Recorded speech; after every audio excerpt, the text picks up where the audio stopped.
ವಿಶೇಷ ಉಂಟು. ಎಂದಿನಂತೆ ಇಂದು ಕೂಡ ಸಭಾಸ್ಥಾನವನ್ನು ಸೇರಿದ್ದೇನೆ. ಸಭೆಯತ್ತ ನೋಡುವಾಗ ಯಾವ ಲೋಪ ಇಲ್ಲ. ವಿಶೇಷಿತ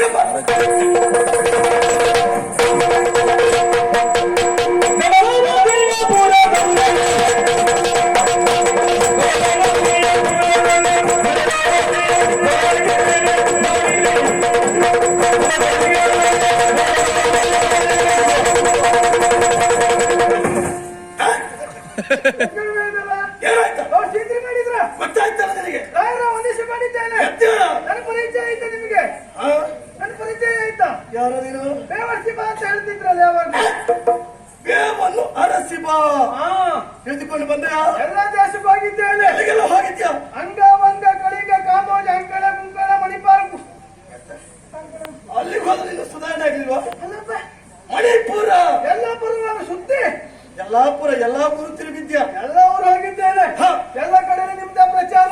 ಏನು ಅಷ್ಟೇ ಅಲ್ಲ, ತೆರಳು ಏನೆಲ್ಲ ಬೇಡ, ಎಲ್ಲ ಉಂಟು. ಎಲ್ಲ ಪ್ರಚಾರ ಹೋಗ್ತಾ ಇದ್ದಾರೆ. ಮನಸ್ಸಿಗೆ ಸಂತೋಷ. ಹೌದ್ರ? ಮತ್ತೇನು? ಆಮೇಲೆ ನಾವು ಹೋಗಿದ್ದೇನೆ ಎಲ್ಲಿಗೆ? ಕಮಲವತಿ ಪಟ್ಟಣ. ಅಲ್ಲಿ ಏನು ವಿಶೇಷ? ಅಲ್ಲಿ ವಿಶೇಷ ಏನು? ಹೋಗುತ್ತಿರುವಂತಹ ಸಮಯದಲ್ಲಿ ಮರ ಕಡಿಯುತ್ತಿದ್ದಾರೆ, ಮಾವಿನ ಮರ. ಹಣ್ಣು ತೆಗಿತಿದ್ದಾರ? ಹಣ್ಣು ತೆಗಿತಿದ್ದಾರೆ. ಯಾರೋ ಸತ್ತಿರ್ಬೇಕು. ಅದೇ ತಿಳ್ಕೊಂಡು ನಾನು ಸತ್ತಿದ್ದಕ್ಕಲ್ಲ. ಮತ್ತೆ ಆದ್ರೆ ಯಾಕೆ ಅಲ್ಲಿ ಮದುವೆ? ಕೊಂಬ ಹುಗಿಲಿಕ್ಕಾಗಿ, ತಳಿರು ತೋರಣ ಕಟ್ಲಿಕ್ಕಾಗಿ. ಮತ್ತೆ ಮದುವೆ ಯಾರಿಗೆ? ಯಾರಿಗೆ? ಗಂಡಿ ಹೆಣ್ಣಿಗೆ. ಮತ್ತೆ ಹೆಣ್ಣಿಗೆ ಆಗ್ತದ? ಗಂಡಿಗೆ ಮತ್ತು ಹೆಣ್ಣಿಗೆ. ಅಲ್ಲಿ ಅಧಿಕಾರಿ ಇದ್ರು ಅವರು ಕಮಲಾಸನ. ಅಲ್ಲಿ ಅಧಿಕಾರಿ ಅವನ ಪ್ರಚಾರ ಉಂಟೀಗ. ಕಮಲ ಭೂಪ ಅವರ ಮಗಳ ಇರುವಂತ ರತಿ.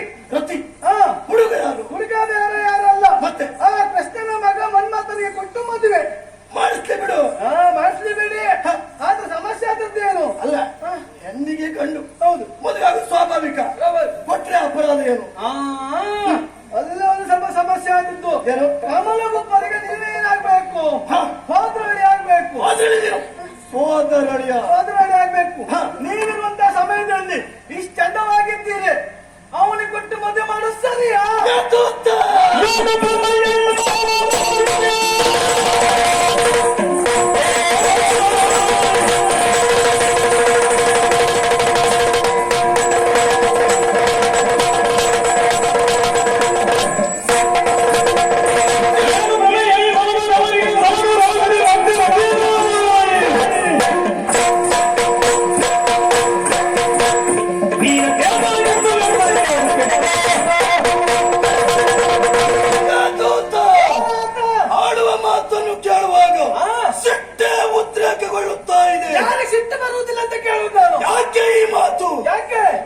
ಮಾವನಿಗೆ ಏನು ಭ್ರಮೆ?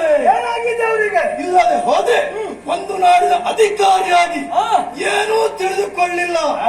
ಅವನ ಮಗಳಂತಹ ವೃತ್ತಿಯನ್ನು ಕೃಷ್ಣನ ಮಗ ಮನ್ಮಥನಿಗೆ ಕೊಟ್ಟು